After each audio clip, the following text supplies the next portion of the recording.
And joining us now on Don's player, I'm pleased to say, is Dave Beasant. It's a different environment from Plough Lane, but the heart of the club still remains here. What does it mean to you to be at AFC Wimbledon tonight? I mean, it's like you say, this is where the heart of Wimbledon Football Club is. You know, the fans, led by Ivor, they rediscovered Wimbledon Football Club, AFC Wimbledon, and you know, all those years ago down those divisions, and now, rightly so, they're back in the Football League, but obviously in a different league to the one that Wimbledon fell out of. Yeah, and looking back at 1988, it's the 25th anniversary. Does it feel like yesterday in some ways? It's amazing. I've been at Wembley today doing a few things, and Bobby Gould was up there as well, but to say it's 25 years, it just seems such a long time ago. You know, although I go by, my son was born on the eve of the semi-final, so you know, he's 25, so it does give it away a little bit. As regards the actual win, what do you think was the key to victory in some ways? I think the fact that, you know, we were a decent team. You know, it was, you know, we believed in each other. I think that's a lot of it. You know, you believe in yourself, but believing in each other and trusting each other, and knowing that everybody knew their job. And if someone didn't do their job, it wasn't just the manager or the captain. You know, you had 9 other voices shouting at you to make sure that you done what you should be doing. So, you know, I would say it was, as much as the FA Cup final was the greatest day for women, I think it was, you know, in a way a bit at the beginning, because the kind of vultures come along and looked and then see what good players were actually in that team. You know, teams didn't like playing us, didn't like the way we were.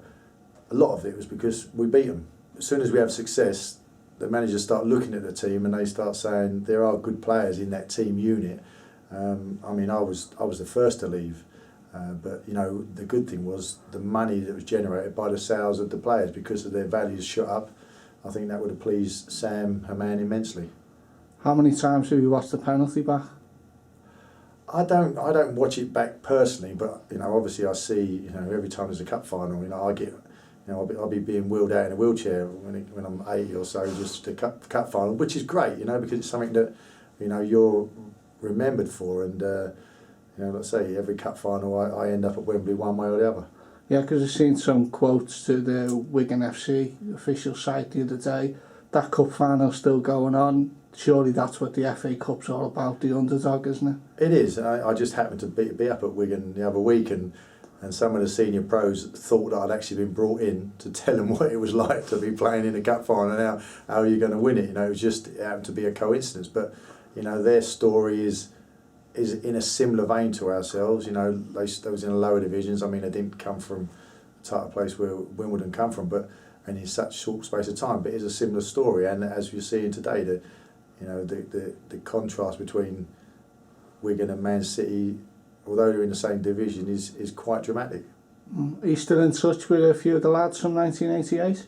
Yeah, I'm regular with Sanch, Gibbo. You know, there's a few that you bump into. There's a few that, you know, I haven't seen more or less since the cup final. So hopefully a few of them will be here tonight. Yeah, and as regards the current situation, Neil Ardley's just led the club to a dramatic final day survival. You've got some links with Neil from when he was an apprentice, and also you came across him at Watford. Just tell us about that.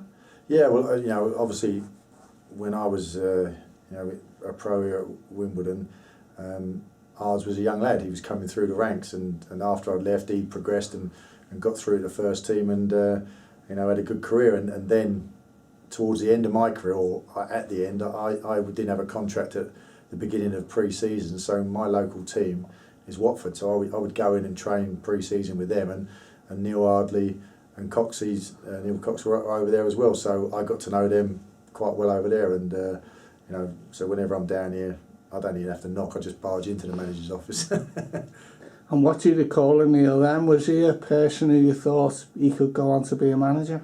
Well, I mean, you know, it's hard when, you know, Neil was a young lad, but you know, seeing him as he had progressed, and then in the first team at Watford, you know, he knew what he was on about. He was a good footballer. He's been you know, done his kind of apprenticeship at Cardiff with the academy, So I know it's different going from academy football to, you know, football league, but you know he's made the transition well, and you know we was all biting our fingernails on the last day, and you know tonight wouldn't have been the type of night I'm looking forward to it being if Wimbledon hadn't stayed in the league.